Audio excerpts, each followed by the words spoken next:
Hi, Danny. How's it going? I'm good. I'm good. Happy summer entertaining. Thank you. We're all very excited to move outdoors and get started. And so I just had a few questions for you today about how to move outdoors and still stay eco-friendly. So, We are in a beautiful garden in North Carolina today. This is I feel like I'm in heaven right now. It's so beautiful here.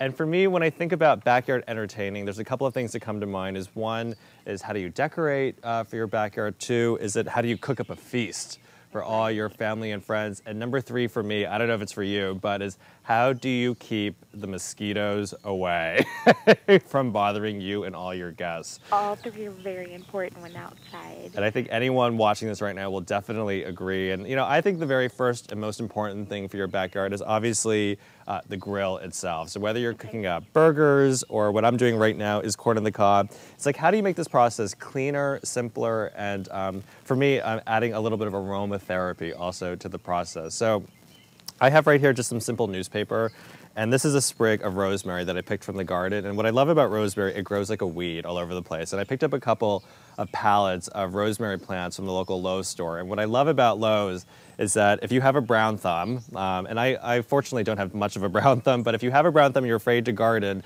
they actually have a guarantee on their plants that they will grow and thrive or they'll replace them. So That's great. it's a great alternative to try it out, because what I like about rosemary, it grows great, it smells so fragrant, and it's a natural mosquito repellent too, so it solves a lot of problems.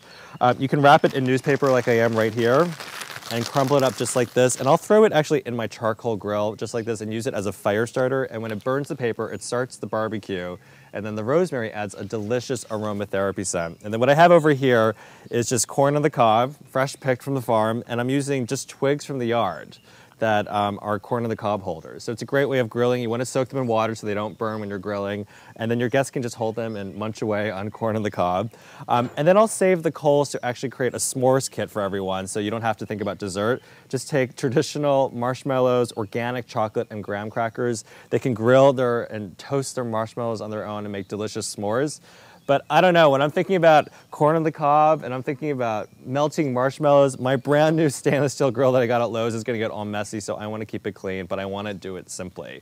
So I am obsessed with my column in Better Homes and Gardens. I've talked about microfiber a million times. I love these towels. These are Method microfiber towels. They're machine washable. You can use them over and over again. Then I'll just take my stainless steel Method spray it all over the front, and then it really does grip onto all those spills and all those messes, and it almost looks good as new. Totally almost as good as new, and again, machine washable, so that's a great money savings thing too. Great. Okay, well, let's talk a little bit about decorating for the outdoors. What are Definitely. some great eco-friendly decorating tips that you have for our readers?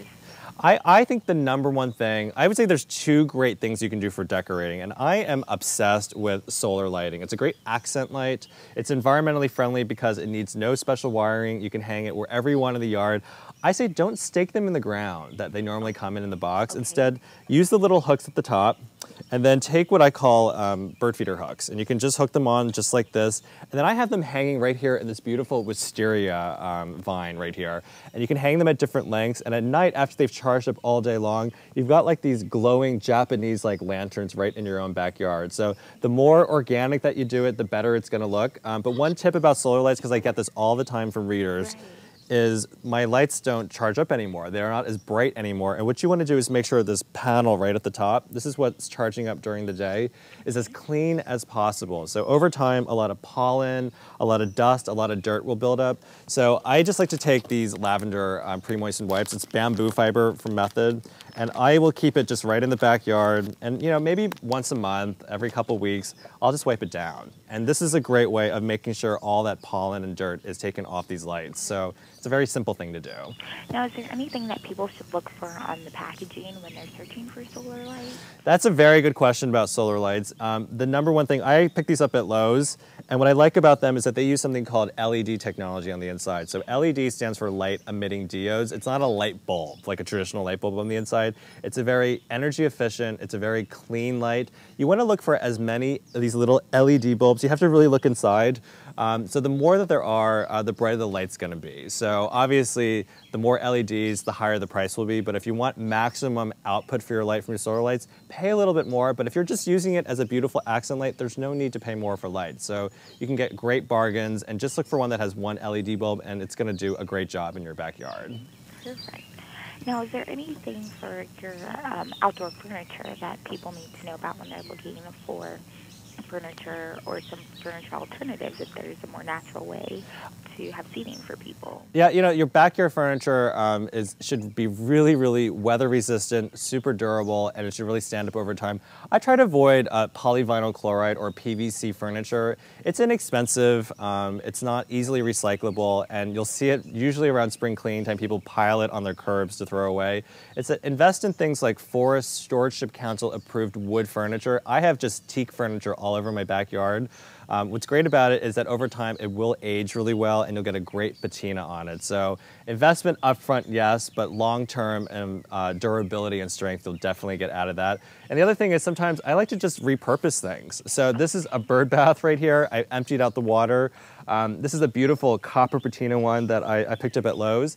You can put in all your beverages for parties here. So sodas, beer, and wine. Fill it with ice. You've got a chilling station for your guests. When the ice melts, our feathered friends, as you can clearly hear, will have a cool drink at the end of your party. So it's so simple. And you know, really with all these simple tips, anyone can go green, have a great party, and keep all those pesky and nasty mosquitoes definitely at bay. Well, that's great.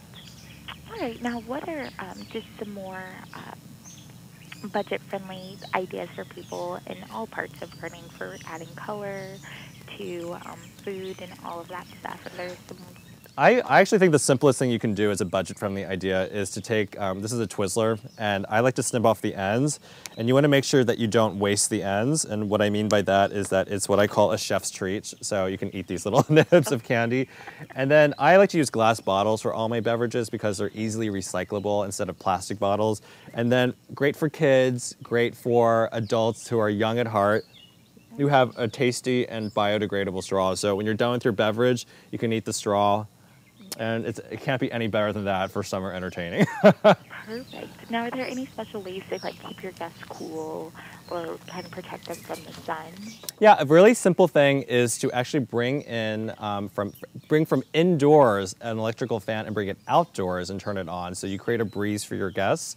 What's nice about that is that you're keeping things cooler, but also you're disrupting sort of still air around you, and so it keeps mosquitoes away from you because they hate breezes. So keep your guests cool, turn on the fan, it's energy efficient, and the mosquitoes will definitely stay away. Great. Now, is there anything else that you think that our readers need to know as they plan to move outside for the summer?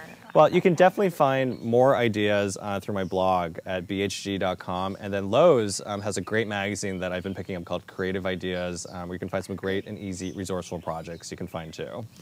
All right. Well, thank you so much. Thank you. Happy entertaining. You too. Bye, Danny.